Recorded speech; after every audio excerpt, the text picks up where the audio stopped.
Hello, everybody. Welcome back. How you doing? Good. Glad. Love it. Let's jump into it. She's like, comes back up the stairs, and then just starts doing stuff inside the other room, inside the room with all the bunks and everything. This is what's her name? You know her name, the captain. So she's Hina. She comes up there and she's just like doing stuff in the other room, and then like after she like there's like awkwardness or like, oh, so she's in the other room doing something, I guess I'll just wait. Then she starts talking to you like as though you were in the room, and says so where exactly is this Valorant that you're coming from?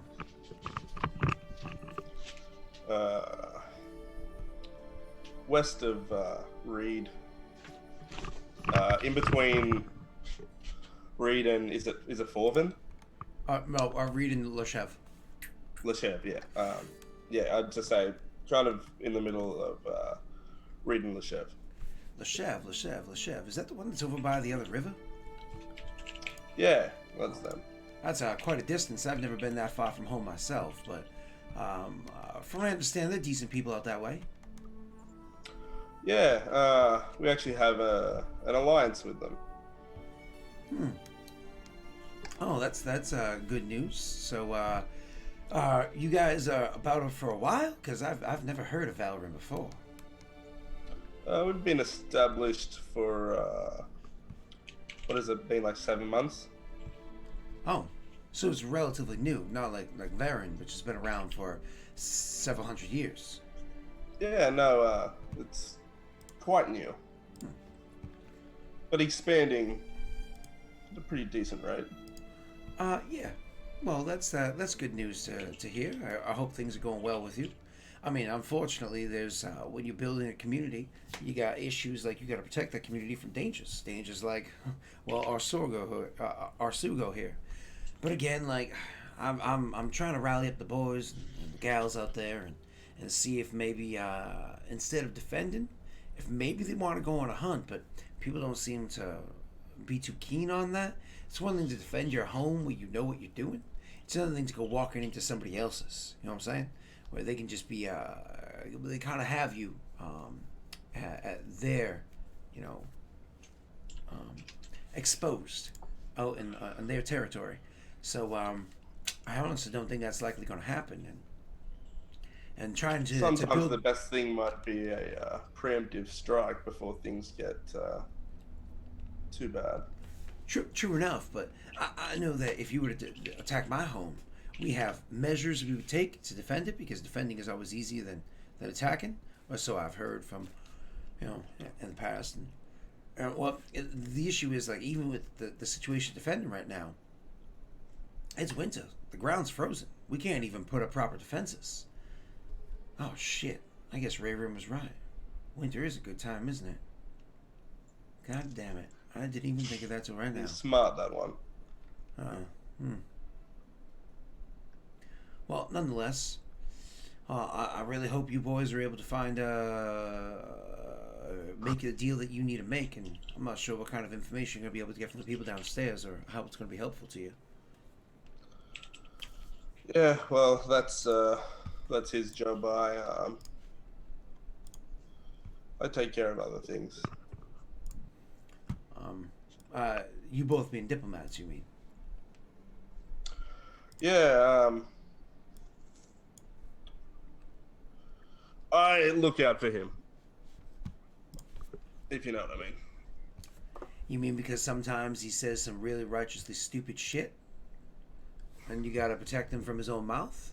Is that what you mean? Yeah. Wow. Sounds like you hit the nail on the head. I like to hit something else on the head, but, unfortunately, you gotta play nice with the diplomats, don't you? She says, and gives you, like, a bit of a toothy smile. Kind of grin back at her, and I just kind of nod, and I say, Did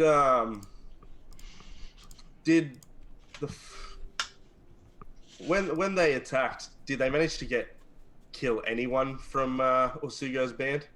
Even a single person? There was not a single defender out there. There was none of the guard out even that way. They attacked in the middle of the night when people were sleeping. Nobody was even injured, as far as we know. Seems to have some tactical thinking, not just a brute. Maybe. I honestly don't know. And everything was so burnt down and destroyed that there was not even a. You couldn't even like walk in and analyze the situation. The situation was just fire or ash.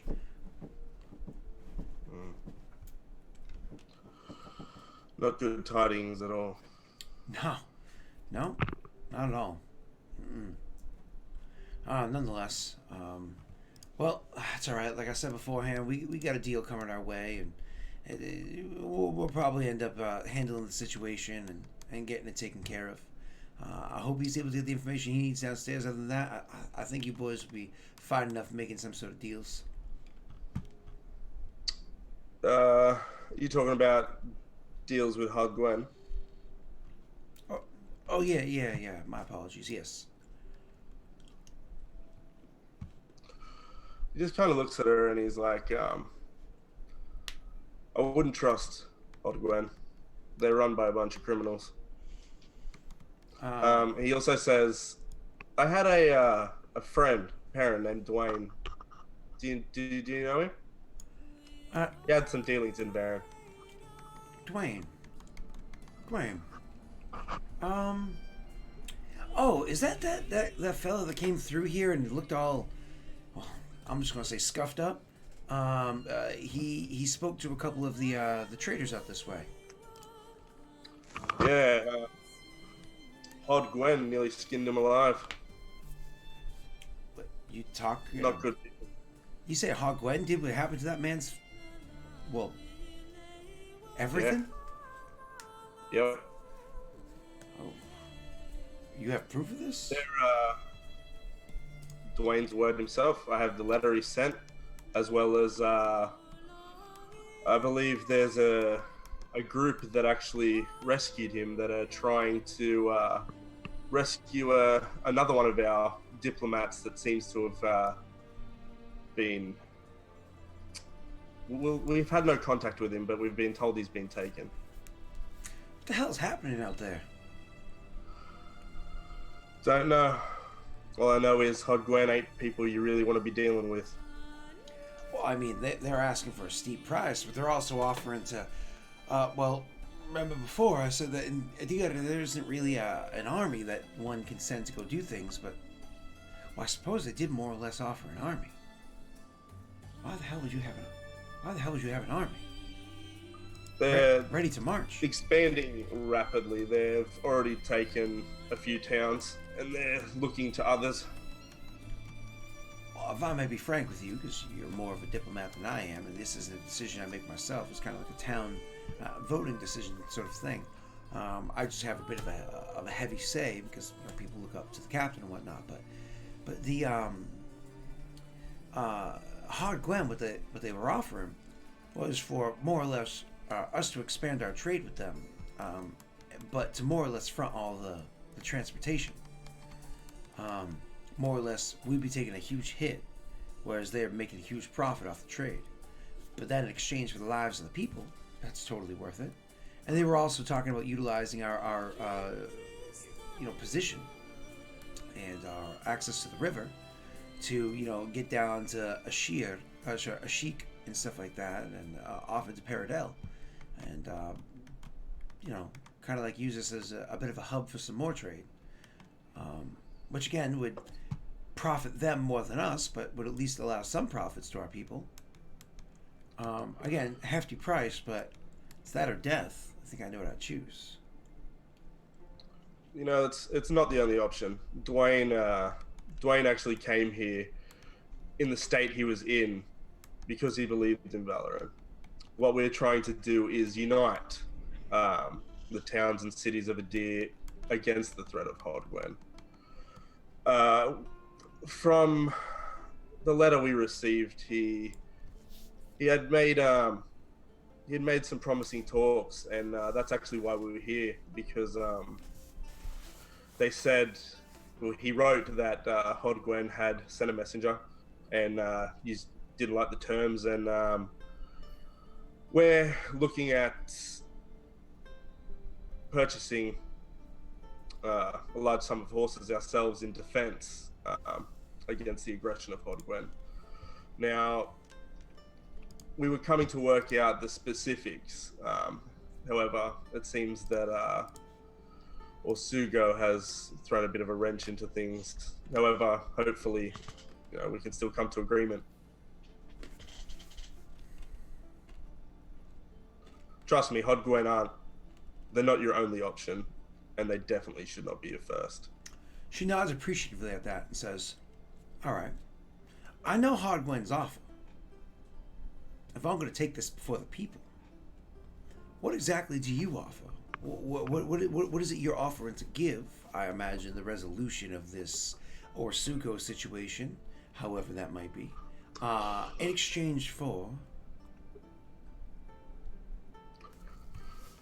a fair deal with the horses, maybe support and an alliance. Like I said, we are creating alliances against Hodgwen.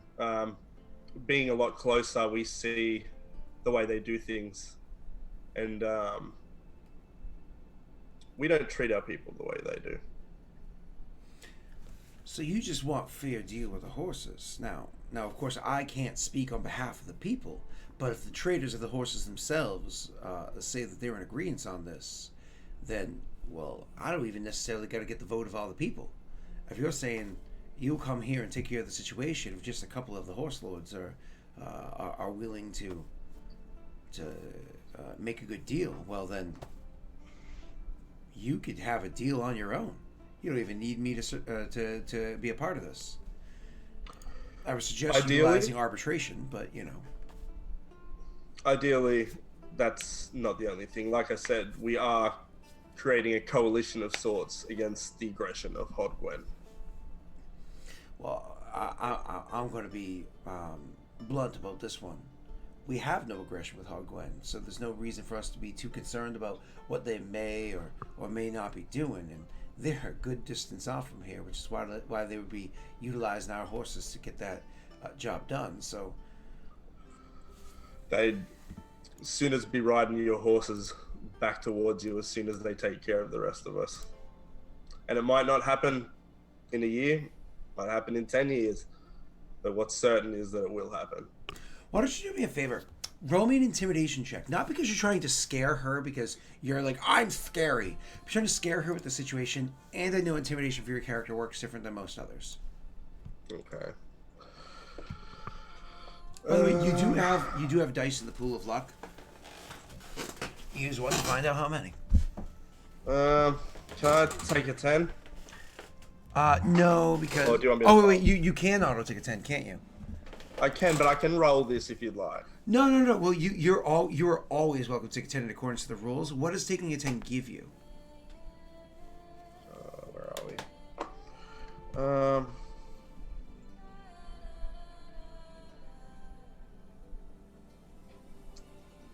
Can't find on the sheet, yeah. It just says you can always take a 10 on intimidate checks even in combat. It would give me a 22, however, I would luck it as well. Oh, if you're just gonna, I just take a 22. I'm just gonna take a 22. It sounds like some Neil shit. Like, oh god. But I will luck it as well because I feel like it's important. He's like, I got a +3 to the modifier. Yeah, I'm just gonna take a 22. Yeah, go ahead. You can take a 10 to grab that 22, and then roll your luck roll, sir. Nice. 25. Jesus Christ! It works like a diplomacy check. So even if she was hostile against you, this would probably work. You know what I mean? Like, okay, so you froze, Jake? F in chat for Jake. Jake, we can hear you. Oh, okay. There you go. You froze. It was like you were frozen for a second. You're good now. That was weird. All right, all good. So, anyways, so you say that, and she nods and says, "No, I understand. I understand fully. All right, well, let's he's been down there for a bit. Maybe we can see if he's discovered anything, and maybe we can kind of put together this arbitration. And if Dwayne's been here before, maybe you can ask about and see what kind of conversations he had before you got here, because he was here a few weeks ago. Cutting downstairs, Neil, you went downstairs, and as I had said before, you got introduced to the two guards. They're going to be walking around with you, walking around to be friendly, to watch you, but to be friendly, not to like come off as aggressive. And you're going to see the people there. They're, like I said beforehand, the survivors. Now, it's not like the Orsugo people only killed the men and left behind women and children. Now, they killed anybody that they got and left behind anybody who got away. You know what I mean? So it's like there's a good mix of people down there. Mostly hobgoblins for the race, but other than that, good mix of age and gender. So you go walking down and kind of look at the people. They're looking at you because they've never seen you before. But one of the good things about Rayrin is that as much as I was describing the situation, the way people are looking at you guys beforehand, I wasn't saying it because I hadn't described Orsugo yet. But it was one that was kind of causing the issues because he be the hork, So when you come downstairs, your character actually comes off as very regal. You were military trained. You're human, straight backed. I mean, you were literally trained as a gish in the noble and birth. and noble, exactly like you, but lesser shitty noble. Yeah. But still, you like present yourself well. So when you go walking in there, it's not like it's like a huh. Like who's this guy? What significance does he have? Is he here to save us? You imagine it goes in somebody's head. It's a child. They're delusional. Actually, it's an old drow that's sitting there. Are you here to save me, Neil? Moving on. So, save me, Neil. Save me. Stop. It's too much.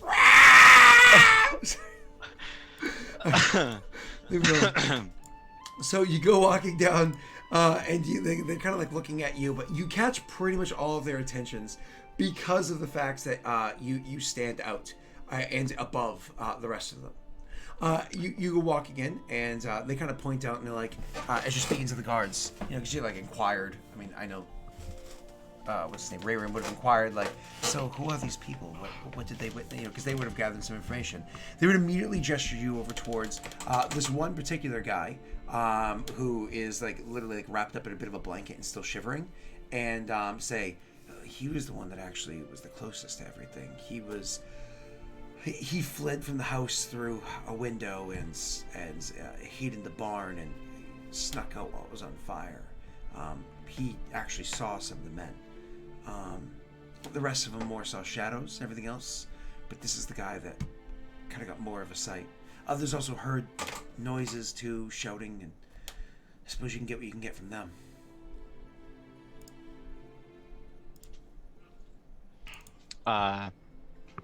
Thank you. Rayrin would walk in and find a stool, a chair, a crate, something to sit on. Then he'd let them relax a little bit to his presence. He'd sort of look round, making eye contact with some of them, smiling to, maybe the younger ones or some of the older ones who think, oh, he's a nice young man. And then, my name is Rayrin. I've come from Valoran to the west. I've heard about what happened, and you have my utmost apologies for this terrible tragedy. But more importantly, you have my empathy. You have managed to survive this. You should not feel ashamed, nor like you have let anyone down.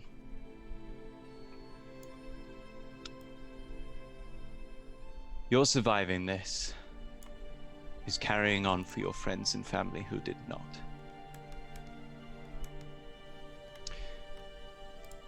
I was once in a similar situation. My friends died so that I could live. And that action is not a shackle, does not bind me or hold me down. They're still here with me, guiding me, encouraging me. I do the best I can for them. I ask that you continue to do the best that you can for those loved ones who you've lost. I was wondering if I might bother a few of you to ask about the events that occurred.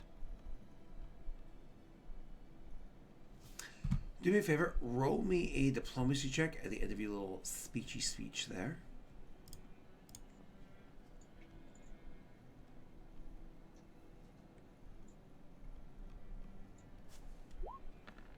Yes. Glorious. Like I said, I got a +3. I'm gonna take a 22. Jesus Christ. Neil, are you happy with your 28? No. Maybe. I kind of want the 30, but is there a DC involved? I don't know. Would the 30 have much? So let me say it like this. DCs, written in the rules, but also especially for me, rely on tiers. So just like there's a difference between success and failure, there's also a difference between success by 5 or more or failure by 5 or more. And that often tiers, you know? So these guys are probably indifferent to me. If they are indifferent, let's assume they're indifferent, that DC is 15 plus charisma modifier, so it's varying depending on the individual. But you can imagine for the group check, it's probably a 16 or 17 DC. Let's call it 16. So as it looks like right now, you probably have it beaten by a 12. If you roll a 3, 50% chance, you'd be beating it by 15. Well, the reason I'm considering this is because I'm hoping that I can avoid rolling later by just inspiring them so much with this. I'll do it. Let's do it. Yeah, there we go. Fucking I say whatever he needs and he just fucking gets it. Oh, god damn it! Oh, it's just making me having flashbacks. That goddamn putting my faith in Neil and just getting plowed. The flat one. I was like, Neil, be with me. He's like, oh, I'm fucking with you, all right. God damn it, Neil. Oh, hate you. That clip is gonna haunt me for the rest of my dreams. I sent it to my wife. And we were talking about the fact that I lost my voice, and so I laughed. Sounds like shit. She goes, yeah. She goes, maybe you should stop sucking at D&D and start sucking on cough drops. And I was like, God damn it, Brittany. So, anyways, back to the game. So you brains not working. Where are we? You say your lines, and when you do so, you literally cause some of the people in there to like silently cry, others to literally sob as you say words that truly touch them close to home. Sometimes, and this is true, it's survivor's guilt. This is a very real thing. It's links to PTSD. So it's a very real thing that impacts people in real life, and it could be something as simple as natural disasters as opposed to like watching your family get slaughtered in front of you. It could be like, oh, there was an earthquake and a house, caved in, and you were the one person that got out okay. Not even everybody dead, but you have no injuries, and it's survivor's guilt. And so you really swing home with these people, and you actually have a very, very, very lasting impact. You can see that whether it be like silent tears or like sobbing or just kind of like staring off into the space and kind of like having that reassured look. Even if your words don't have an impact that cures the situation now, it's going to have an effect moving on. But more than that, the delivery of it, the tone, the assuredness, just that like very regal way that you handle this. It's not just the survivors that hear this. It's all of the guards in this full barracks as well that listen to it. And they hear somebody of authority kind of like carrying their weight in such a way. You see them kind of like nodding along and feeling reassured. They also had to walk in there and handle their neighbors' bodies charred and burnt and flesh melted together and peel them apart and stuff. You're also affecting them. And so it has a very real effect. And fuck you, Neil, for always being awesome. So moving on. So after all that happens, you can see the tone of the room has really shifted and that you've had an impact on them. How is it you'd like to continue proceeding? I think Rayron would like get another seat or something to serve as a seat, empty next to him, and then say, if anyone is willing to help, please. Offer a motion to the chair. Yeah. I mean, there's like a pause, and then some people start coming over and talking with you. We're gonna get to that in a second. But because we're not gonna have to talk to all the people. Right? Yeah, I understand that. Cherry pick. So it's specifically going to be that one guy that'll come over and speak with you. It takes him some time to build up the courage, and actually it's one of those things where you can tell by the way that he's kind of like looking and maybe even offering to him, as well as like interaction with the guards. Instead of him coming to you, you more end up having to go over to speak with him privately, and we're gonna get to that RP in a second. What you do end up getting off of the other people is people being like, but the way that they were talking, it was a weird language. There's lots of halaka, it is very harsh, and you eventually are able to pick up, like, you ask, like, a couple of questions. You realize, oh, they were speaking Orcish. You know what I mean? And so on and so forth. And so you like think of a couple of the words they're telling you that they said, or sounds, I should say. It said, you realize they were in fact speaking Orcish. Based off of the way that they described this whole thing happening, it doesn't seem like they were, because beforehand you gave the suggestion they seem to have a militant mind about them. It actually, once you hear like how it is they kind of like ran in there, smashed through stuff, killed, you start to get the idea, no, this definitely feels more like a raiding party. Less of the military mind, more of the, okay, yeah, cover by night, set everything on fire. Sure, there's strategy in that. But there wasn't like move-in strategy. It was very much a kind of like ants overtaking a dying, worm. Just kind of go in there and just rip it apart kind of strategy. And that's kind of like what you get from the people about. You can see here that they took food, they took drink, they took anything of value, so on and so forth. They literally also grabbed up pieces of furniture as they like ran out the buildings with it, and so on. But they just fucking killed everything. But let's get to the RP with this one particular person. So eventually you go over there and you sit down with them. And one thing that you do also notice, they're not shivering anymore, but they are still wrapped up in a blanket. Roll me a perception check.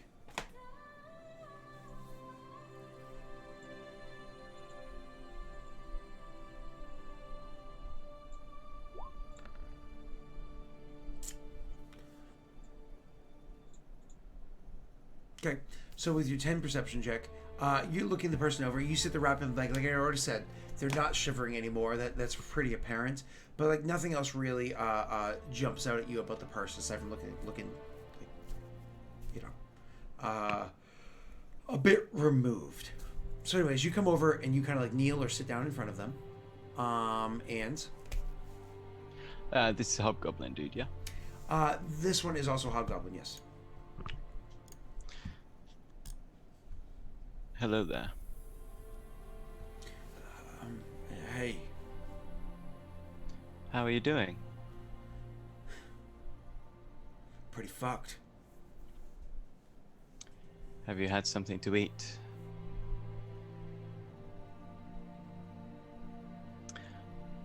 Something like honey cake's good at times like this. It's kind of like helps you get over the jitters. He's kind of like is looking not at you. He's kind of looking past you. He's like 1,000-yard stare sort of thing going on. Like he heard the words, but doesn't have the strength or will to procure something like that right now. Rayrin would look at one of the guards. Takes a moment and like, oh, and then they go off. One, at this point in time, you and Hina are going to come down the stairs, and from across the room, you're going to see him kneeling in front of this person. So I probably would have stayed upstairs. I wouldn't have wanted to come down. Oh, that's right. She comes down. So my apologies. You stay up this. Thank you for reminding me of my own narration. So I scarred myself. She comes downstairs, and so Rayrin might notice her from across the room watching, but she's left you at this point. Just a timeline line up. Scottception. Now I'm gonna steal all her stuff. I felt like this after my first battle, and I was expecting it. night. It's the morning. One has a problem. Sorry. I felt like this after my first battle, and I was expecting it.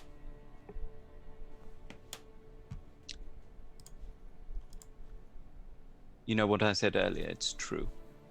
You can make a difference now. I understand that you saw these people.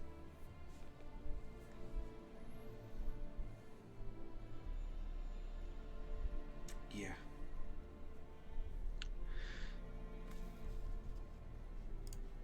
We need to stop this from ever happening again. No one else has to go through what you've gone through. You can do that. You can stop that from ever happening again. He looks down and away. Roll a sense motive.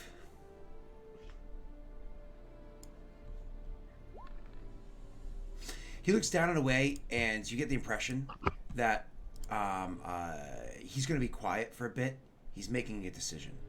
But like you kind of like, as you're just reading him, because this isn't like a sense motive for a second, sense motive like a drag period of time. You're just kind of like watching him. You said your words before, words now, and it's like settling in, and you can see he's literally building up the courage to finally say something. And the reason why the sense motive that high is important is because you get the impression saying nothing, give him his time, and just wait.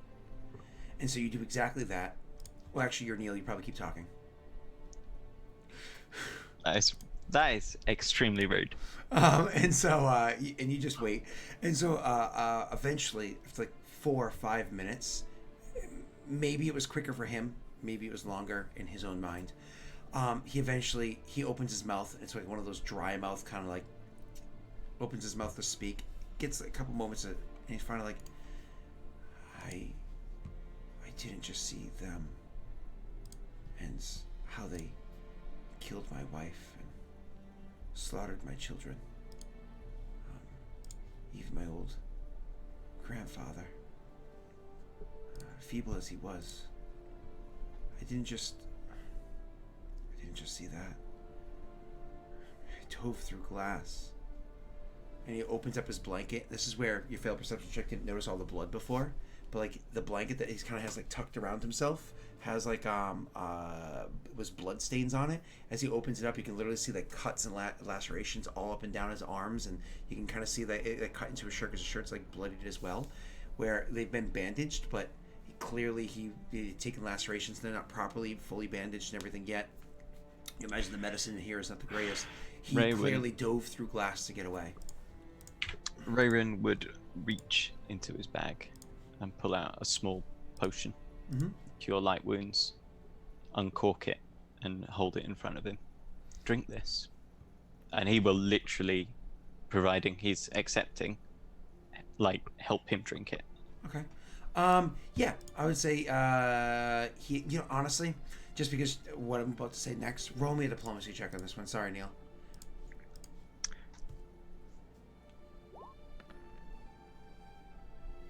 Yeah, he let you do it. The DC said it's a 15, which seems high considering the scenario, but you'll see why in a second. So because he feels guilty and like he should have sustained wounds. So you give him the potion, and you can immediately tell, like the even though you can't see it because it's mostly underneath bandaging or whatever, you can immediately tell by like his reaction and just like the way he like ends up moving and flexing his like forearms or whatever afterwards. Beaches that way. No. So he can clearly feel the wounds. The burning sensation is all. You take 4 points of damage. Fair. So the NPC in front of you dies at 4 points of damage. Oh no! So he can clearly react to the potion. He doesn't say anything about it.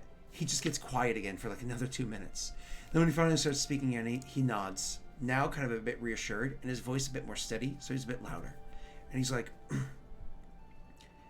they came in, and they killed my whole family, and I saw them. I heard the screams of my they got all of them. I got away, but going outside was perhaps more horrifying. Because inside were the men and women that serve under him. But he was outside. I saw the man. I saw him. He's massive. He's a big man. He just stood there. Just stood there, watching. He was wearing armor. He had an axe. I could tell because we have so many around them. But it wasn't in his hand. He just stood there, arms crossed, his chest, watching, smiling with what was going on around him. And as the screams grew more distant, as those around me were dying, and they were just having more fun about, he would walk up to a building and just place his hand on it. And just with the touch of his hands, the building would be engulfed in fire. He would walk about here and there and just simply caress things as he went by, and things would become ablaze. His hands weren't dirty, not with the blood of the people about, but he did his part. I'm sure that was him. I'm sure that was Asugu himself. At one point, I thought he looked. I thought it was at me. It must have just been in the area because he didn't do it. He stared. It felt like forever. But he didn't say anything. He didn't approach. A bit afterwards, he happened to be making his rounds and set that building on fire too, with me inside of it. I got away though. They'd moved on for the most part, and I was able to make it out the back.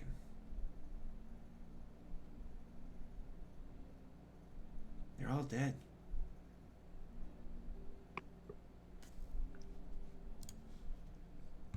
Thank you. Osugo. Can you tell me, was he covered in armor head to toe? Was it more akin to what I'm wearing? I'm sorry, I don't know. That's okay. Armor. That's okay. Don't worry. There was no helmet. I can tell you there was no helmet. I don't. But it was definitely armor. This might not seem like much to you, but you've helped to save lives. He nods. This is the first time, you can tell by the reaction of everybody around you and the shit that you heard earlier from exposition, that this was the first time he admitted having actually seen Orsugo and giving a full description of him. And you can also tell, based off of what, again, was said from you by Hina earlier, is that he is probably the most accurate description, like the most thorough description that anybody's given so far, at least as rumors made its way here, because you know how fucking the game telephone works. So this is the most raw information everybody's had of Orsugo.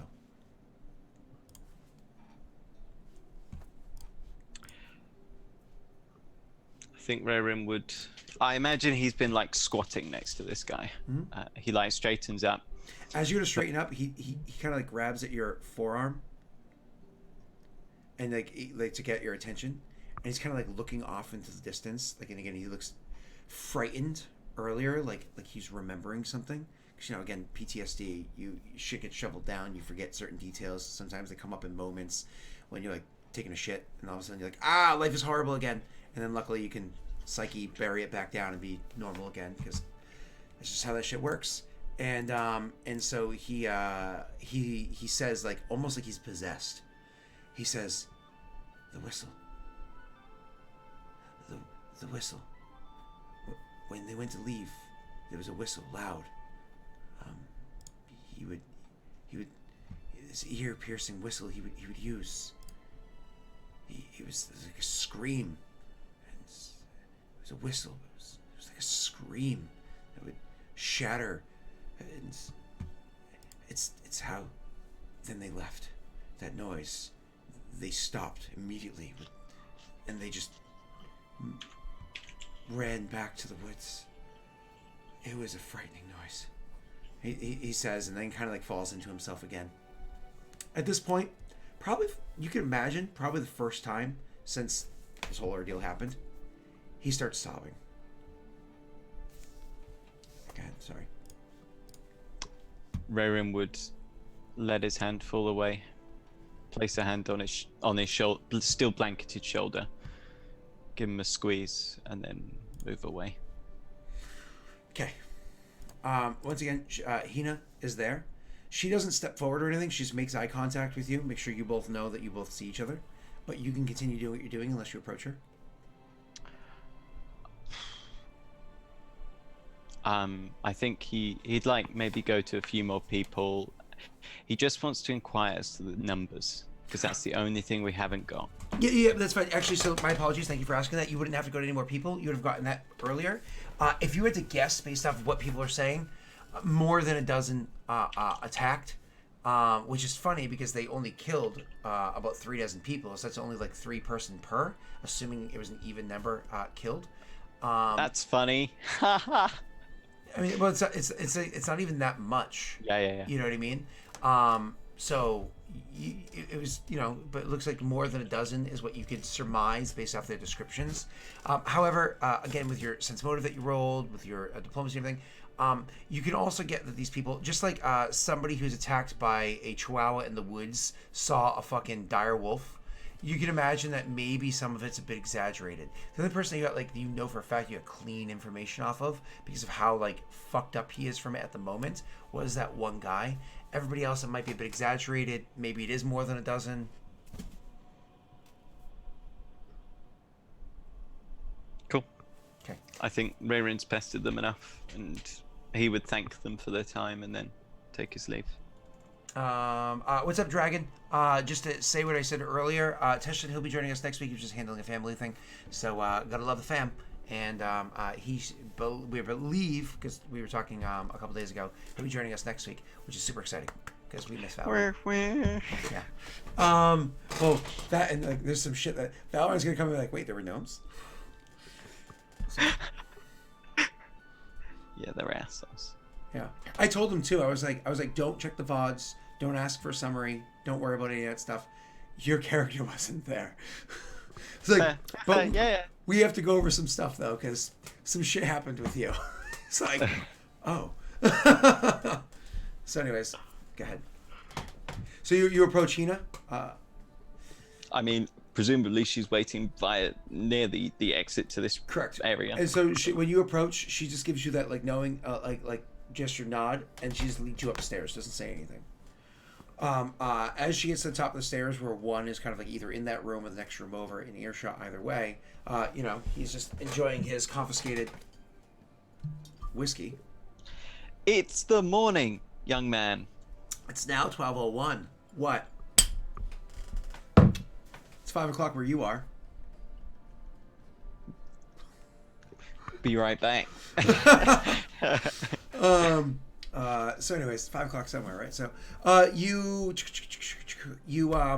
she comes up to the top of the stairs, and once she gets within earshot, she says, "Anything good?" And once again, her tone shifted again, hard shifted again. They were able to give me a good amount of information, yes. You kind of walk in and behind door shut or whatever. She says, "Anything you care to share?" Reckon Orsugo's an orc. A big one. Wears armor, carries an axe. Has the ability to set things on fire when he touches them with his hands. When you say that, she looks at you quizzically. His raiding band, probably also orcs. Perhaps a dozen, perhaps a bit more. They killed anyone they got their hands on. Orsugo went around burning things. And then they left on the sound of a whistle.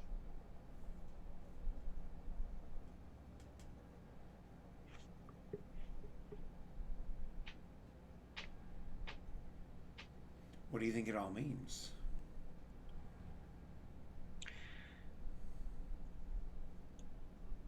I don't know a huge amount about the orcs.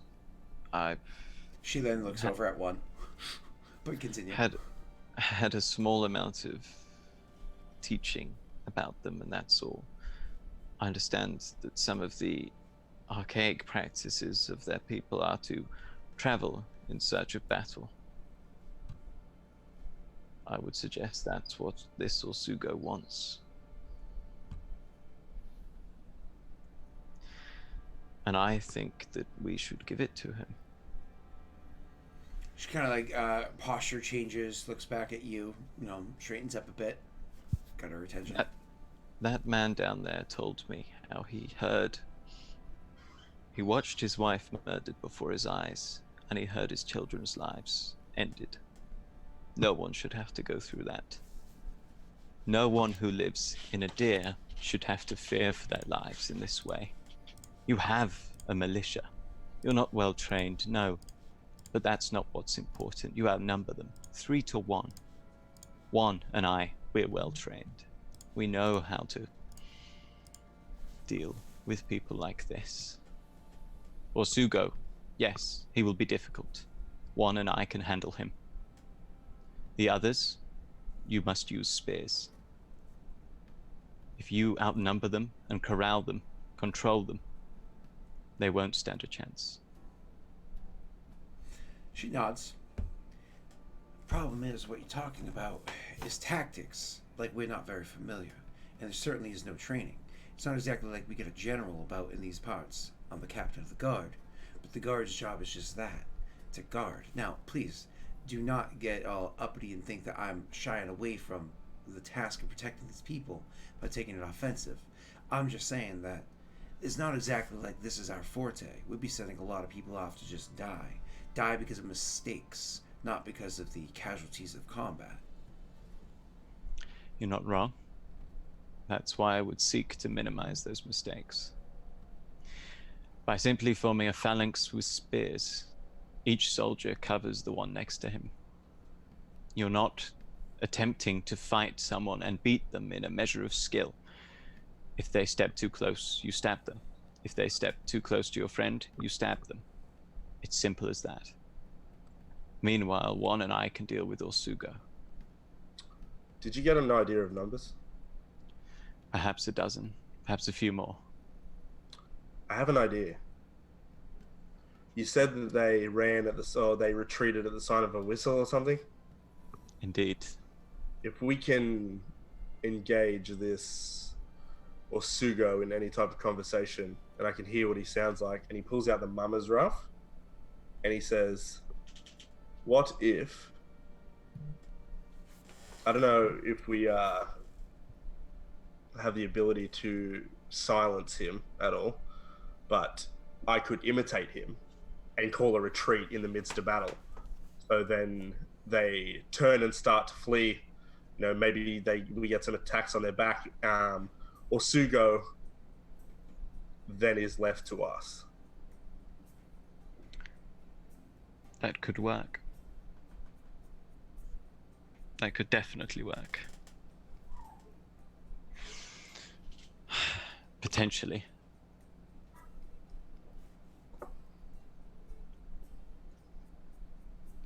That would come in handy right now. Valorant. Yes, and his giant bird. When would it not? So would Leon, to be fair. Having a general would be rather useful. Captain Hinter, I understand that you are not trained for this, nor did you entirely settle upon this. However, Idir is not what it once was. Our borders are open in a way they weren't previously.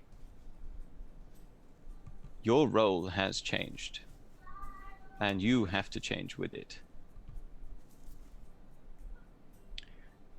Juan and I are willing to help you do that. I can tell that you're a woman of pride. A good pride. An honest pride. And what you want to do is protect Varen with Varen's own strength. Not with Haldgwen. Not for the cost of your people's hard labor. What you want is to defend it with your own arms, with your own people's strength, with your own people's hearts. And us, of course. And as one so eloquently points out, we are happy to assist. There's a clip.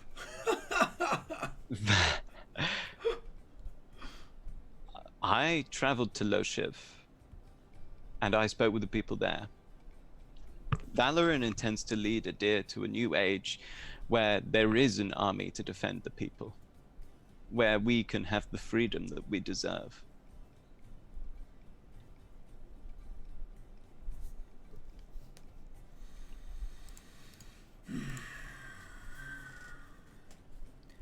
When would such an attack take place?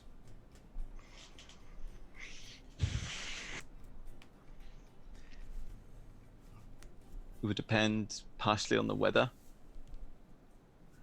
However, it would be best to attack during the day. Orcs. I mean, when from now to then? Yeah, I'm getting to that. Orcs can see well during the night, so there's little benefit for us attacking at night. So we can see well during the night as well. You're looking at a hobgoblin.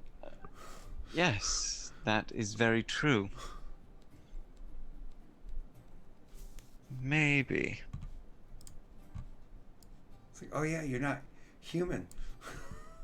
If they had a camp within their fire, a fire within their camp, that would render their vision not as useful as yours looking in. We could do it relatively quickly. However, your people would need to build spears if you didn't have them already. And ideally, even some solid wood put together in the form of a shield. It's going to take some time to build that stuff. You're not talking tomorrow. You're talking a few weeks. There's also going to be some degree of training. I mean, I understand what you're saying, but the likelihood of them attacking back this quick, I mean, they're not going to attack the next day. They don't. That's not their pattern. It's not what they've done before. There's zero training, even though you're talking about a very simple flax links or whatever it was called. There's very, very little training involved in what you're describing, but I imagine there still needs to be some. Besides, we do have weapons abound, tons. All of our militia can pick something up, but we don't have that many spears. Production's going to take a little bit of time. Juan, what's your opinion? Do you think we should return to Valoran and return with some troops? I feel like that's probably the best course, even possibly to bring General Jaeger and a retinue of crossbowmen. However, you have a general. I've not been entirely truthful with you. I apologize for that. Juan and I are not merely diplomats. We are the leaders of Valoran. Two of the three, actually. I would appreciate if you kept that to yourself, however. Exactly what is this Valoran? Because I mean, now you're saying there's not just diplomats, there's rulers and a general. Are you amassing your own army? And what you told me about Hogwen, she says, looking at one. Are you two opposing forces that are clashing somewhere in the middle? Unfortunately. I spoke with you before, and I believe I told you that we're amassing a force with allied towns to counter the threat of Hotweb. I understand that. It's just... That's why we need the horses. She nods. I was. Yeah. I just looked at her. I was like, everything I said was true. I wasn't hiding um, the real threat that is Hodgwen. That's why, like I said, we plan to try and unite Idir for the good of all peoples, not just to rule over you like Hodgwen seemed no doubt will try to do. She nods. Yeah, he looks to Rayron and he says, I think the best option would be probably to return. However, I don't know. I assume that by the time we return, there may be another attack. It is possible. Hinter, may I ask several things of you? Yes. As the leaders of Valoran, we are happy to assist you. As our neighbors and friends,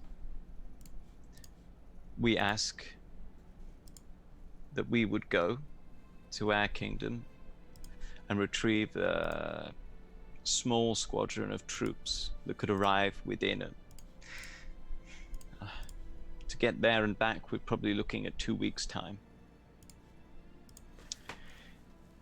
Therefore, I would ask that you lend us fresh horses, fine horses, and enough for the troops we intend to bring as well. That will enable us to get there and back as fast as possible. Now she kind of like, she's like nodding along this whole time, listening, whatever. She nods when you say that, and she stops, and she thinks for a couple moments. She's like, wait.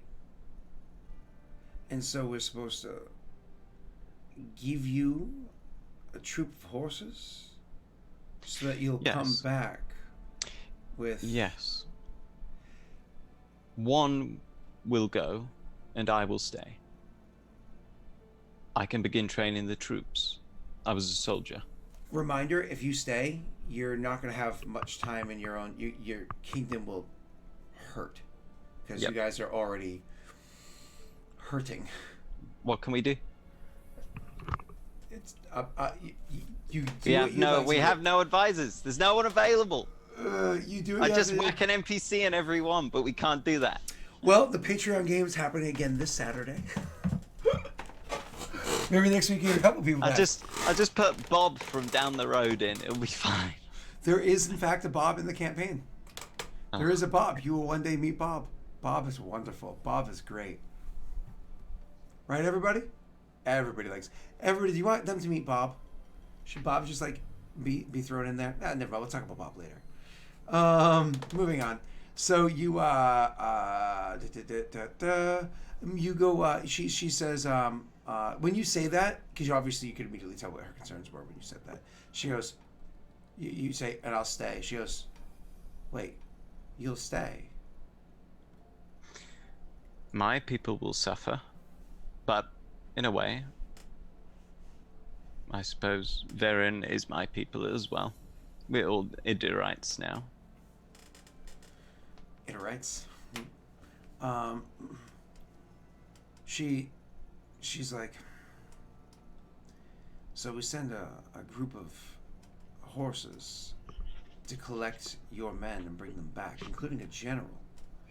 How many more men? How many horses? You understand that we can't spare a huge amount of men. It would leave the kingdom. Yeah, no, as you said beforehand, your people, your fight. I understand what you were saying. Nonetheless. What do you think, Juan?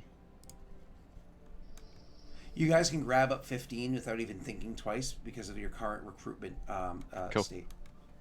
That's perfect, because that's more than they have then, and our soldiers can... Including, so technically it's been going on for a couple months. You've been doing that for 2 months, so actually you can grab up 30 if you wanted to grab that many. And technically you have 3 elites that you can use to lead those 30, so it'd be like technically 33. Each group of 10 would have its own leader. But you don't need to get that. You probably want to leave people behind. Yeah. So we can grab... How many do we have in total-ish? I actually have not been keeping track of that. I Okay, do so that we later can, on. but we But can take about 30 without leaving a dent. Significant. you would leave a significant dent, yeah. Okay. So what I would suggest is we don't want to take Leon because we need him in the slot. Oh, 'Cause if he leaves because he's been there for so long, his slot's covered for this. For okay, this month. perfect. Yeah. Okay, so we take Leon and 20 men, I think. Leon, 20 men, and us will be more than enough. You leave behind the rest of your manpower and your elites. Okay. I think so. Okay. In case something happens while you're here, no reason. We've got Baron to deal with that, right? That's why there's 3 of us. Yeah, of course. Yeah, Valorant. You got it right, buddy? Right, buddy? Val? Val! I feel like I just saw him. Did I just see him? When was that? Can we just put old man, young man in Ghost in charge while we're gone? He'll protect the kingdom from failure while we're gone. Okay, cool. Wonderful. It'd be funny if you guys brought Leon and just a straight arrow. You know. That's the wrong side. Are you sure? Oh, it is because you can read my text. That's how you know. It's funny. Okay. I was like, no, it's not. It's totally my it was the wrong side, but I was totally like, no, you can't tell because camera flip. But then I was like, this text is a point of reference. Someone in this conversation's dumb. It's Jake. Wow, thanks. Poor Jay, leave him alone. Oh, look at that sexy neck, boys. Oh. I don't think this is Twitch safe, by the way. This Probably is not not. safe for Twitch. Probably not. All right, moving on. So let's keep going. Let's make our way downtown.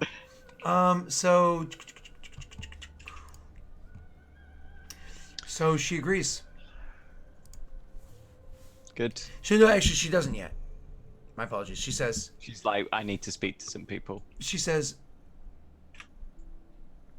While you downstairs, Juan and I were having a conversation up here. Hardgwen had made a deal to handle the situation in exchange for whatever. They made an offer. From what I understand, the offer that was being asked for by Juan was that you would want a good deal on horses. Now, I can't enforce that, but the people that are going to be making this decision can agree to it. And that's all good and well. You get a good deal on horses as soon as people agree, and I imagine they will, especially considering one family was just slaughtered and some 60 or so horses were just gone and vanished. But what else do you want? She says, looking to one and then back to Rayrin, because one had said there will be more in the future. You know, like. I also said that we'd want an alliance. Yeah, like that alliance. is something. Yeah. But she still, the deal sounds too sweet.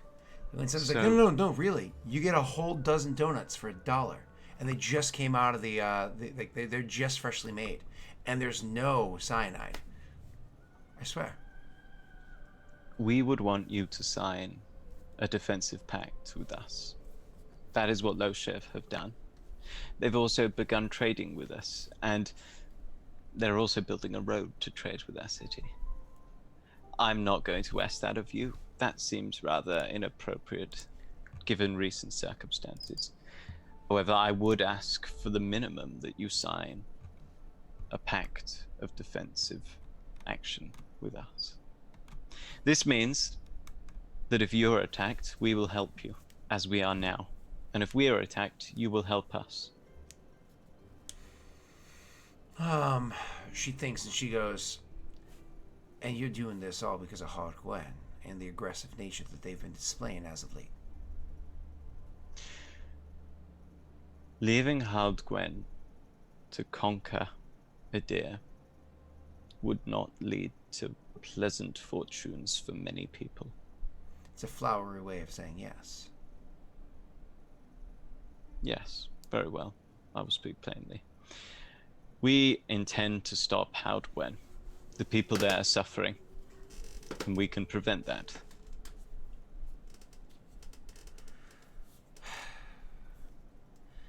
I need to take this to the people. I need to, because it's not my decision to make. It has to be agreed upon. Stuck. Stop being stuck. There we go. Wimpy pickle jar moment. So they go. She goes, I have to take it to them. They're going to have to make a decision on this. You understand that? And while I imagine that you're thinking, as many of us are, time is of the essence, and you would want to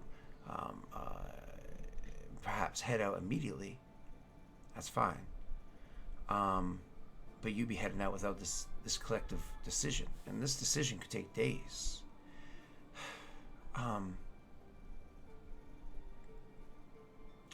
Do you have, other than Dwayne, the letter that he wrote, do you have any more evidence to what you're saying about Hard Gwen? Because if you're signing this defensive pact with us, you're signing it more or less saying, we take care of your problem here, and any other problems that might arise, but immediately this one here, because we know for a fact down the line you're going to be helping us with Hard Gwen.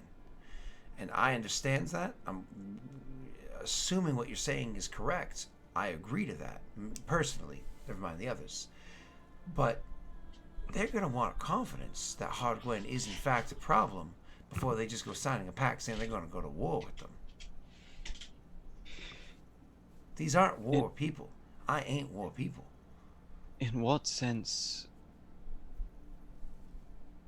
do you want proof of what sort of doing?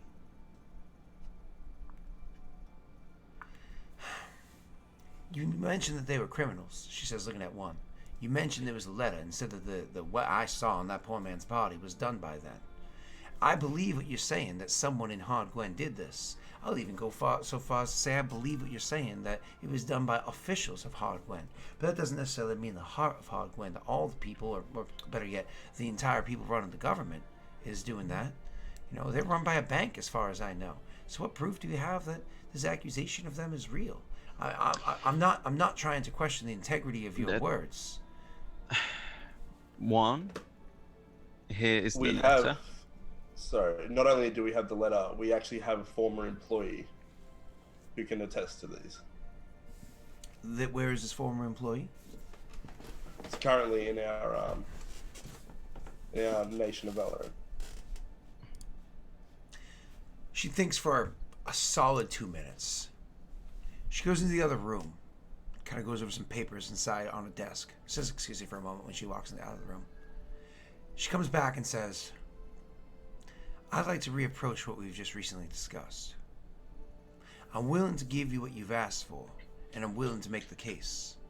However, we are going to want that proof. Let's come to a decision right now. You're going to go back, and you're going to handle the situation. Both of you can go. One of you can stay. It doesn't matter either way, because it's going to take time for deliberation. We're going to need that proof either way, and that proof is unfortunately back at your house either way. But we can't slow this down too long or too much, because we're taking one step each step we take. So, what do you say? I send a small group with you. Maybe even one of the horse lords themselves that might be interested in signing on to this deal early on. Maybe somebody Dwayne has already worked with in the past. Whatever. He was here making deals for you or whatever it was before. They go with you. They bring the horses that you need. They don't have to worry about you just stealing them because, well, they're going with them. And maybe we can make things happen on both sides at the same time. Speed things up a bit. This seems fair. 1 month. All right. Well, then I'll get I need together. help bringing back all those horses anyway. I'll get together and talk to who I can talk to. You find out what you found out about Dwayne, and we'll meet back, say, here tomorrow, just afternoon, and make decisions from there. Indeed. Military and martial maneuvers throughout history have been recorded in the form of treatises, written down. Yeah. Rayron would suggest, if they can get their hands on, if anyone in the town has this military treatise on basic troop function and, more importantly, how to use a spear. Like just basic, like this is how you hold it. Step That's one. how you stab Step with two. it. Step Yeah. one. Step two. All right, come on, everybody. Do the 1-2 step with me. Come on. Come on. You know you're doing this back at home. Come on. Come on. You know you do. Come on. Joey, we know you're in class listening. Come on. Do it in class with me. All right, moving on. Anyway, so the pointy end, it goes back here. And you hit him with the blunt end. Yeah, well, that's what you do. You tap them with the blunt end, and when they're not expecting, you whip it up and thrust it into their throat. You like whack their chin up, and then. Wah. All right, so moving on. You with your fucking reverse grip on every weapon. So I wonder if that's how when he's by himself and he puts on cheddar bait / Dean cutting. Never mind. So you guys go to you guys kind of like separate. All I need from you is a very simple gather information check to find out about him, Dwayne. About Dwayne. Oh, okay. You like him, and I was like, that means nothing. No, that means a lot. That's funny. So you're actually able to very quickly find out about Dwayne and who was he had spoken to. There are 3 primary families that he spoke to try to get deals. Unfortunately, one of them is now dead. That's awkward. Yep. That leaves 2 other families. One of them is the Verin family. It's spelled differently, though. Verinn, Verin family. And the other one is the Breta family. So the Verin family and the Breta family are people that he kind of spoke to, had dealings with, so on and so forth. He had more success with the Breta family, which were like actually literally waiting for word from you guys so you can make dealings or whatever. But you haven't received your letter, necessarily anything saying that was going to take place, and communication kind of dropped off. You got a lot from Dwayne, but he's a little fucked at the time that he sent you info, right? So the Breda family is where you have a good contact. The Verin family, he spoke to them. They know who he is. They saw the injuries on him, but there was no necessarily deals underway or anything like that yet. That being said, she kind of has her conversations, and you end up bringing your way back in. Do me a favor. Would you approach either of those families or no? Yes. Because you can make it happen. I'm sorry, just remember, you can make shit happen so fast through diplomacy, you gather information, that you have time to actually approach one of the families. Would you approach the one that's more amicable, or the one that's less so, to make them more amicable as of right now? I would go for the Verin family. So the less amicable one. As you approach them talking about deals, why don't you roll me a diplomacy check? Now, before you do so, you don't have to necessarily roll. You can roll diplomacy, or one can roll intimidation, because it's talking about negotiation. And so negotiation, you have good cop, bad cop tactics. The other giving the first one the aid another. Aid another just has to pass a DC of 10 to give that +2. So who is actually rolling and who is aiding? Intimidation versus diplomacy. I have a +9 on diplomacy. I have a +12, but do we want to do it that, or do we want to intimidate them? That's true. Yeah, so he ultimately wished to diplomatize them. Because Diplomatize. it would work well in the short term. In the long term, it could have. It could. It doesn't work the same way a typical person rolling intimidation does, for specifically his character. But it could have effects that last in the future. Are you Depends on okay the to role. assist me then? Yep. Then he auto succeeds the assist. You just like you would for him. And But we should roll it just to see how well he assists. Sure. Why don't you guys both roll your d20s then? Your gather information, your diplomacy. Sorry, you know what I'm saying. Yeah, I know what he's saying. Oof. 24s all round. It's fucking weird. You see this shit? That's We're so in sync. funny. Oh, that's beautiful. So he gives you that +2 for aiding, no question. And that's beautiful. You take it 26. I'm sure you're happy with the 26. You don't want to. Yeah, I think so, yeah. And so you actually are able to make good dealings with them. You get them amicable and friendly towards you, and willing to make deals just at base value, anyways, which is what you were originally looking for. Let alone this situation. She comes back to you and meets you the next day. Well, I had conversations with the families out there, and some of the townsfolk and whatnot as well. as I said, this is going to be a process, so don't expect responses quite just yet. But we did get people to agree. As a matter of fact, two of the lords, neither of them independently willing to travel that far, because it is a bit of a distance, and though they love their horses and the ride, given the situation and the chance that they might be losing a family member, they decided they're going to be staying. But they do have representatives that they're willing to send. You said you were asking for some 20 horses? I think around 21, 22. So about 20, whatever it was, the exact number. She says they'll split the load. They'll each provide half the horses. And if I might say so in my own way, it's probably a good idea to split the stock. You know, try out this style of horse and that one. Because, well, let's just say you may favor that speed, but this one over here's a hard worker and whatnot. You know what I'm saying? Rayrin smiles when she's clearly like giving him some inside tips. Well, then I suppose that's that. There's some stuff to get together. Oh, and I did ask about that documentation. Apparently, we do have down in one of the cellars some old documents. We'll pull them up and get them prepared for you. It's just a matter of finding the right ones. Excellent. Rayrin would proffer a hand. She would shake your hand and say, you know, I have to say, when I first walked out there, I had hope. But I hadn't hoped this high. Please don't let me down.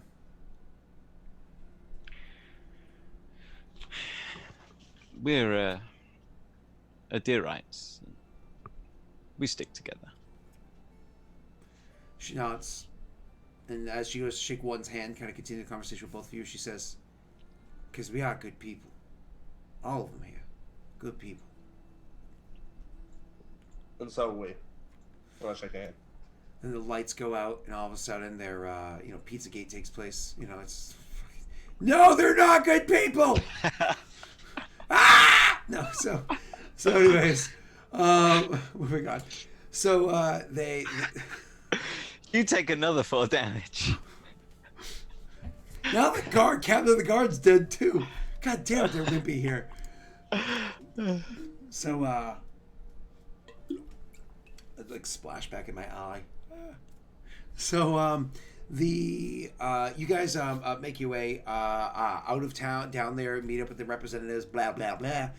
Get in the horses and start riding back to your own town. When you get to the town, obviously there's a couple of things that we need to do. Take it back. Ignore the last minute I talked. She, as you guys are like kind of getting your things together, you're not leaving today. You'll be leaving tomorrow. As like that, she spoke to the people. You guys are walking around Varen and kind of like taking in the sights, enjoying it, looking at all the different horses everywhere, the people, the food, you know, whatever. What's the food like here? They eat a lot of horse meat, but a lot of vegetation. Like they've stored up a lot of, because of, you know, wintertime, they stored up a lot of grains, like wheat, potatoes, corn, stuff like that. But a lot of vegetables, but a lot of horse meat and beef. Like they have chickens and whatnot as well, but horse meat and beef are the two go-tos because they have the land. Good grazing land. Yeah. So, but moving on. When all of a sudden, as you guys are kind of like walking around, at one point in time, you hear from across the way. Well, I'll be damned. Is that you, one? Is that you, Rayrin? And then you guys got to turn around, and you look, and you see Phil. It's Phil. It's been like 7 months or something. You guys see Phil. Shit. So Aaron would raise his arms. He starts walking his way over. He's like, Philomena! It's the boys from back west! And starts coming over. He's like, well, I'll be damned. How you guys doing? Well, Phil, it's good to see a familiar face. And good to see that you're not trapped in another horrific plant death. So he's like, yeah. Yeah, it's always good to see a familiar face. I agree with you on that one. I get the wrong accent for him. But anyways, he like is one of those, he goes to shake his hands, but then like pulls you in for a hug sort of a thing. And he goes over to one and shakes his hand like a good one's, I imagine, not much of a hugger. Clasp on the upper arm. He like goes for the hug and one's just like stands there like, I don't know. No, one definitely like brings him in for a big hug. Oh yeah. Ah! Good. He's like, has Brogar been keeping you safe? My apologies. He's just like, Brogar been keeping you safe? And he's like, no, actually, Lady Erebet, and just, just mush. You say that, and he's like, yeah, actually. And he turns around and he walks off. Do you guys follow him? Yeah. Are we? If you don't immediately, he like prompts you, like, come on. And he leads you back to where the wagon had pulled up and set up, and they're doing trading and whatnot around. It's got a little shrine of Brogar in there. He goes around. He starts calling out.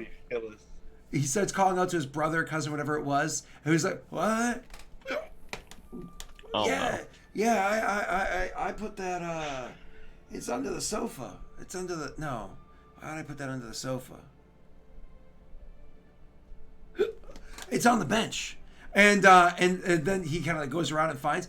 He ends up finding what he was looking for, and he comes back around, and he actually comes over, and he's holding an axe in his hands, and he goes, "By Vrogar's will, look what I found in my travels."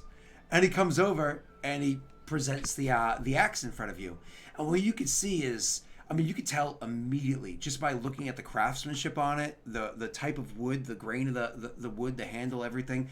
This is a very used axe. It has taken some beating. However, this is no axe to Vrogar Waruk. You can tell this is an axe that would have come out of the Barren Lands. Orc Jinxie. Like, this is definitely an orc crafted axe. Now, important things to note about orc crafted axes. They're not crafted very well. They're not great smiths. They're new to culture and smithing in general. You know, it's kind of like they're still figuring it out. They're very front heavy. Like, they're kind of like weirdly balanced. The shape is not very complimenting. However, it is definitely the grip of home in your hand. And he goes, when I saw this piece of shit, I was like, you know what? I know somebody that would like it. I snatched that thing for paying way more coin than it was worth, but I thought you might like it. He just looks appreciatively at Phil and says, "Damn straight, I like it." And he's just like looking it over, and he's like, brings back some memories. It's got a good heft to it. What I'll tell you about this axe is it's reverse masterworked. It's worked mastered. Instead of +1 chance to hit, it's +1 damage because it's front heavy.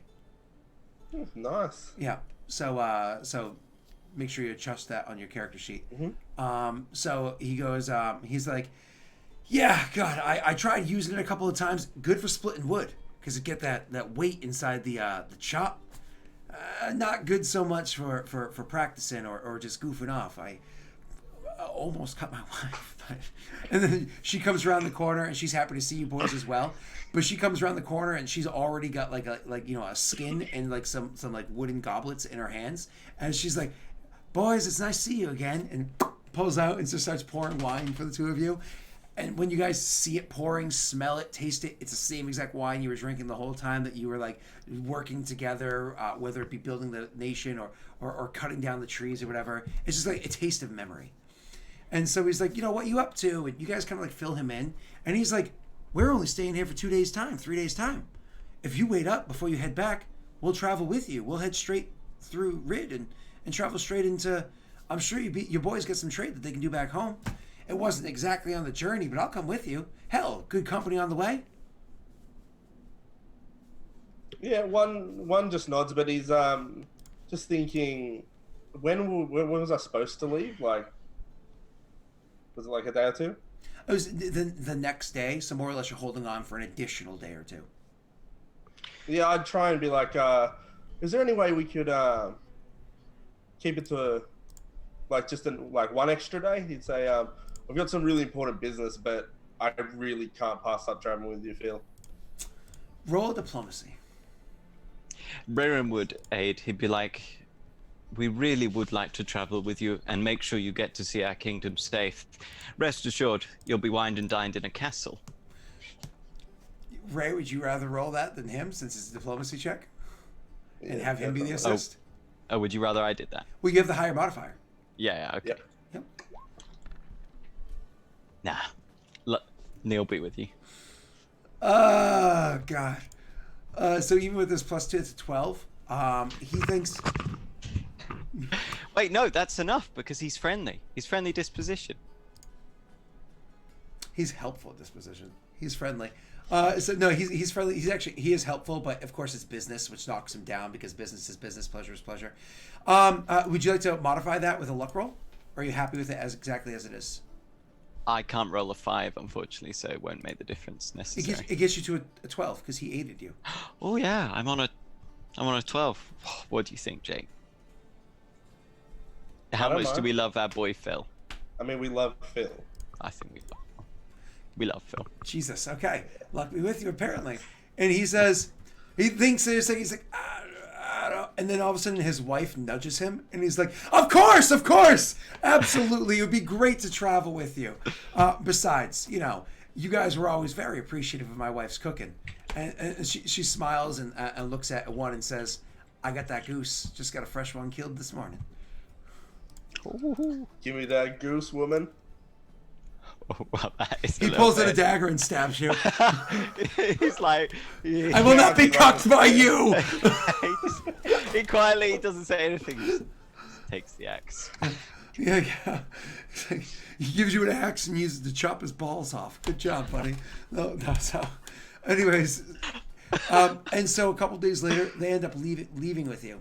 The event roll that I rolled for this month from the Patreon roll was that the caravan comes back around, which gives your economy a +1 roll. It's already been modified to your kingdom tracker sheet and whatnot. So I demand +2 because we got them to come for longer. That was my diplomacy check. you failed. What about if I do this? I'm hostile. Okay, so they ain't gonna work on me.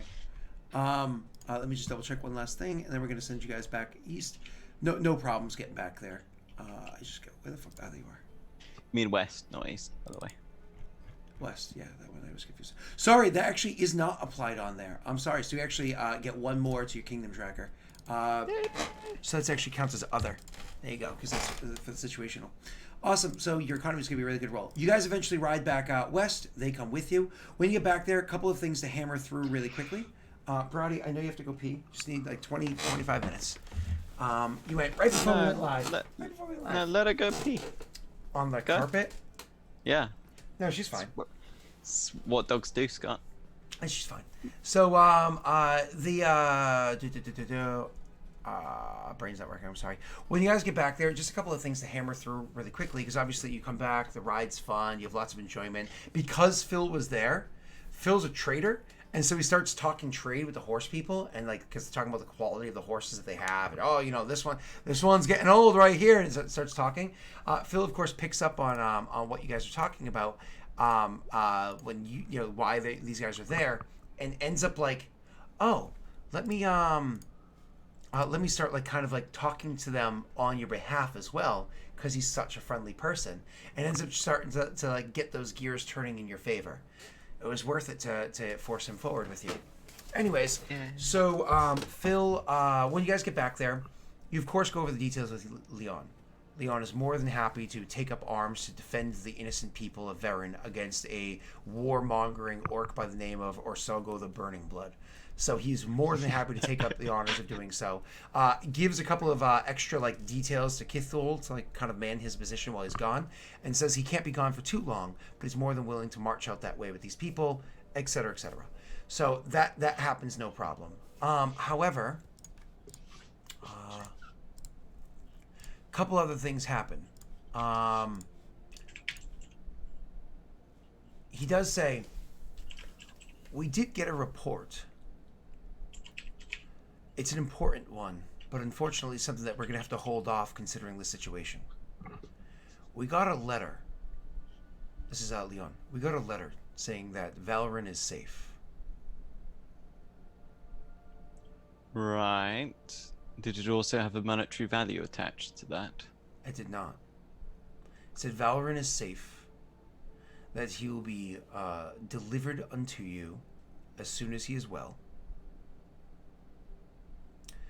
and that measures are being taken to secure other assets of ours.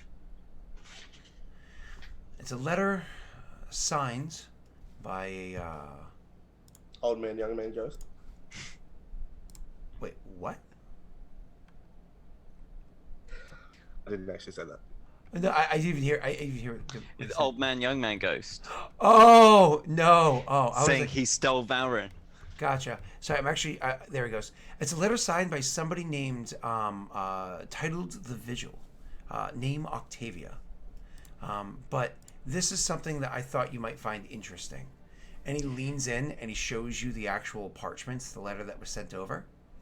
And this isn't usually his job, but unfortunately, it's just kind of, you don't have all of your other people here. Rip Elliot. And he leans in and he shows you the sigil that's been pushed on here. It has been pressed onto the wax seal that was broken to open this. When he kind of like puts the 3 or 4 pieces back together, you can see it's the outline of the sigil of Lady Aravel Darkeyes. It's like vaguely representative of Lady Aravel. Yay. Okay, One, so however, happened to be like sneezing off and didn't notice it, and Rayrin gives him that look like, not now. And so he nods and just kind of like folds it and puts it away. Yeah.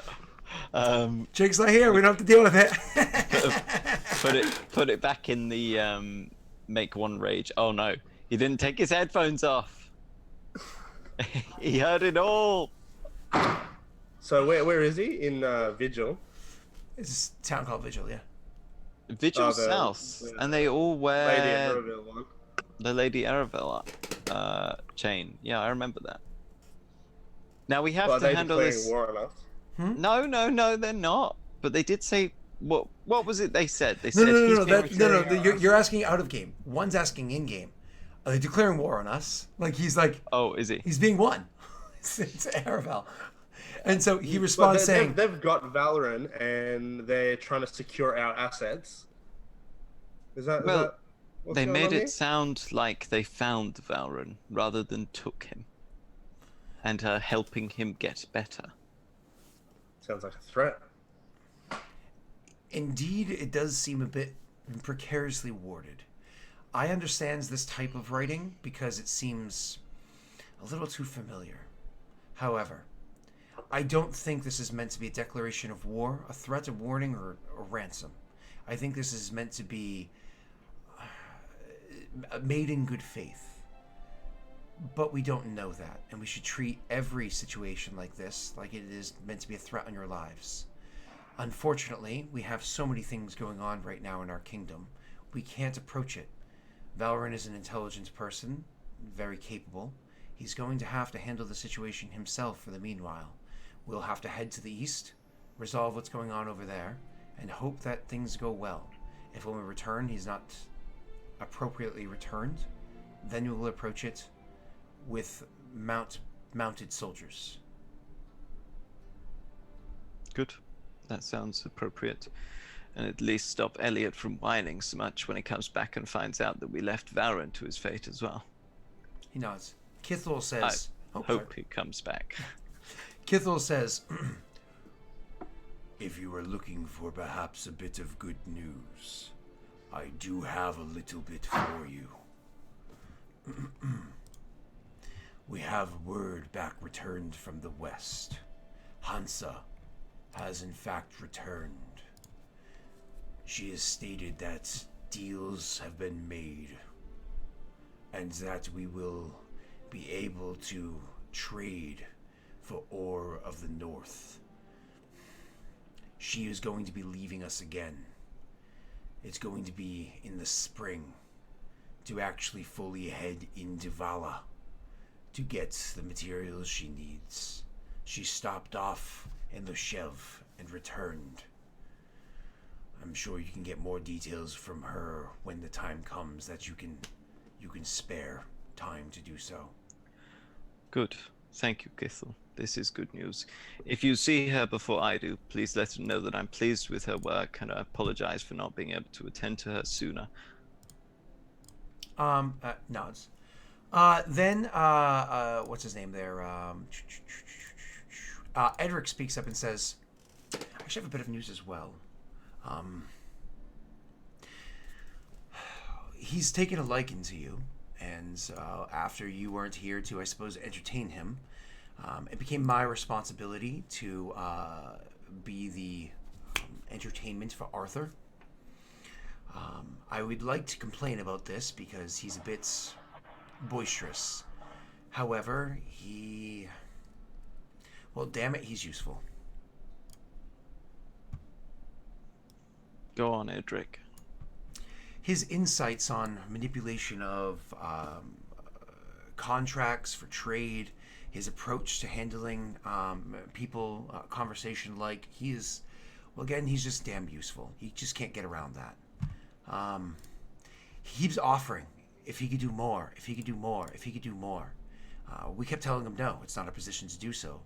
Kithel actually happened to... Well, Kithel, perhaps you should explain the situation because you were the one that handled it. He nods. He's not in the dungeons, is he?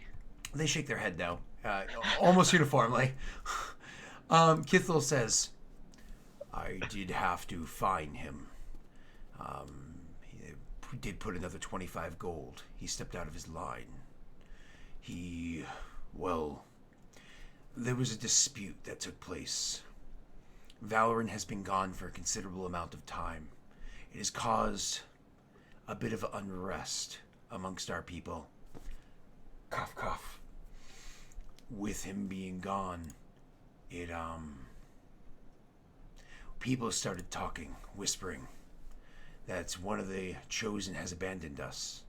And I mean no offense in saying this to the two of you, but of most of the people here, the martyr is the one that they most identify with. And with the chosen of the martyr, in this person's opinion, supposedly the chosen of the martyr, being gone, was disputes that took place. He didn't like the idea that the subjects would be speaking so ill of one of their rulers. So he stepped in and engaged in their conflict. It pains me to admit it, but he resolved it very well. Let's just say that they're not speaking ill of Valoran any longer. And I don't think he even ever met Valoran, but nonetheless resolved the issue. But he stepped way out of lines. He was fined, he was warned. We was told not to do it any longer, and that you would likely deal with him when you returned. Good work, Kithel. Where is Mr. Frame now? He says, I'm sure out and about. Edric chimes in and says, if you don't mind my saying, the position that I had before is not far off from what he was trying to do. I mean, honestly, it's a position I myself am a little bit more comfortable with than what I've been doing as treasurer, but perhaps he has value in doing something like that. He keeps proffering aid. Perhaps we take him up on it. We do have our hands full at the moment, he says, looking amongst the other two, the three of them, which were handling all 10 leadership positions while everyone was gone. He does seem to be intelligent and happy to help. And Edric, we have trusted you now with the dealing of our treasury for a good amount of time, and I trust your opinion on this. Very well, we will see where he will fit into the scheme of things. Nods. If you look over at one, you can tell his mind's on other things, and if there's anything around, he's going to turn and just kick it as hard as he can.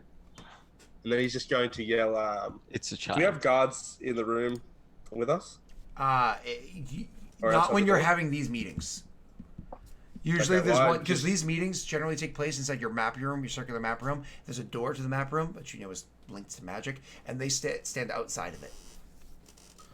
He just yelled for Yep, the guard. they would come in. And he says, "Find me Nelly now." And so he would say, as you say that, the guard would go right off, and Kith would be like, "Wait, she has not yet returned from her task. I know that you sent her on a task. If the details of that task are lost to me, that's fine, but she is yet to return from her task." She's still here. I never sent her away. She went with them. One just swears loudly, and One, this is better Says, than you may have hoped. She went to Vigil, no? What better way to find out information than an insider? I never She told understands. her to go to Vigil. No, but what's wrong with our subordinates taking initiative from time to time? She knows the ways of Lady Arabelle and how to worship. Out of all of us, she's the least likely to be spotted as a foreign entity.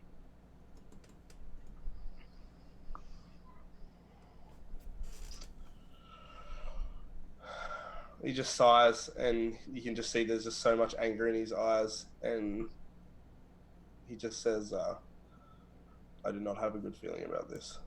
He's just She mad never that she's left. not there to show off his new blanket too.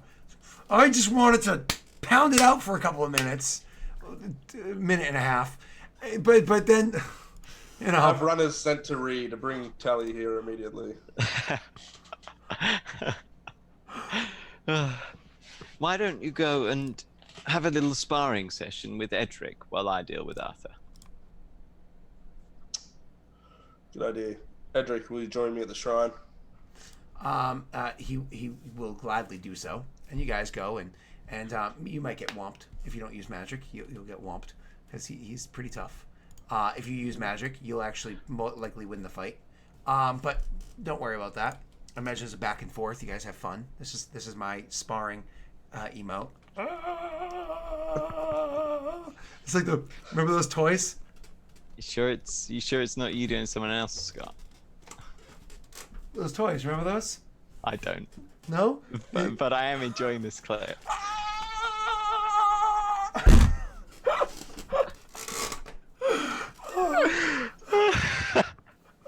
You remember those toys? You have the little guys with like a red one and a blue.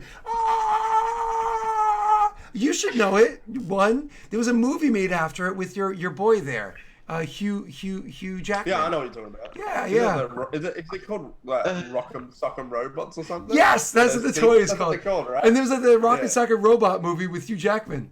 Yeah. Yeah, I know what you're talking about. I don't know what it's called. But...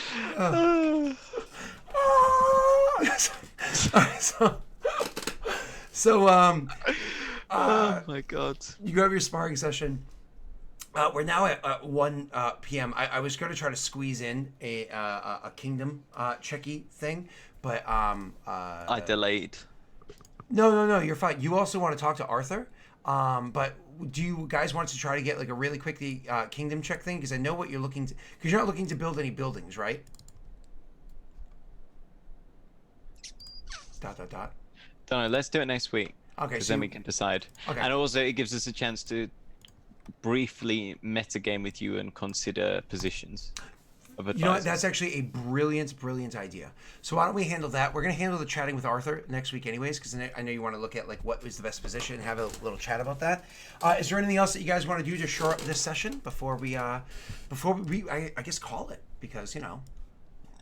And then after this... we did a lot. I won't really be able to stream for much. Well, first of all, I have to pee. My dog has to pee. And Joey's waiting for me. Well, we're going to chat probably like half an hour or so for secret reasons about secrets and stuff. You're telling him off, aren't you? That's right. I'm going to tell him on, actually.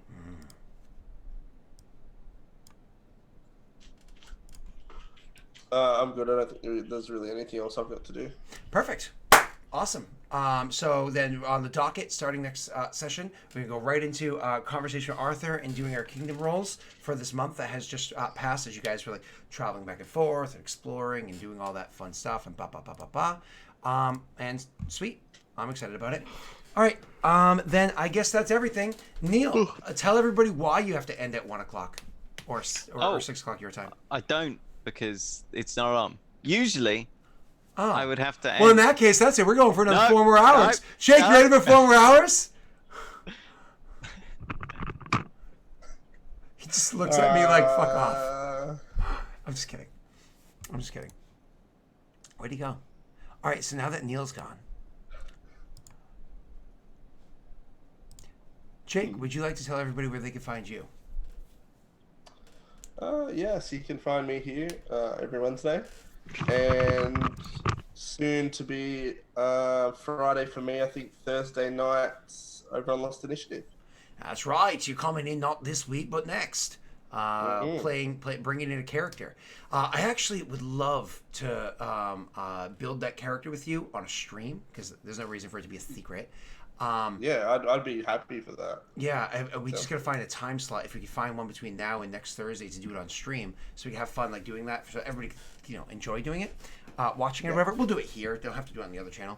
And then so that'd be fun to do because I want to build that character. We already know what you're building. It's just a matter of the mechanics. So cool. And then I believe you're actually part of the next group of the community game for Tuesday nights or Wednesday.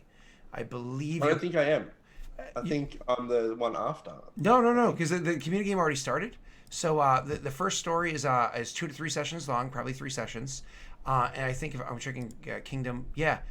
So number 4. Number like 9 or something. You were originally, but 1, 2, and 3 are already going. So once their story arc ends, then Slashes is 4, but he already said he can't be there for the next one. So it goes to Celsior, Plex, and Jake. Oh, cool. Yeah, so you're actually, unless you were, so that should be the next 3. So, which is pretty cool. All right, awesome. Yeah. If you want to check out what's going on here, it's Aurorum Kingmaker. Also on Friday nights there is Aurorum Regicide. On Tuesday nights is Aurorum Community, which is like the community plays. Unfunny One or Josh is a DM. Myself or Daelric is one of the PCs. The other 3 PCs rotate out after little 2 to 3 session story arcs take place. That's a lot of fun. Kingmaker, Regicide impact each other. Community is kind of off to the side, but they hear about each other. And then there's also the Patreon game. The Patreon game is wicked fun because as those that have already played the Patreon game, and there's a new person joining it, I think it's Celsior is actually joining us this Saturday for the first time. For those that join the Patreon game, you'll actually see that, well, you very heavily have an impact on the world. Not only do you get to hear lore before even the PCs do of shit that's going on in the world, you actually very heavily impact this story or that story. You know what I mean? Which is really cool. I mean, I like the impact that you guys have had so far, and let's see how it keeps going. All right, moving on. I think that's everything. So, deuces.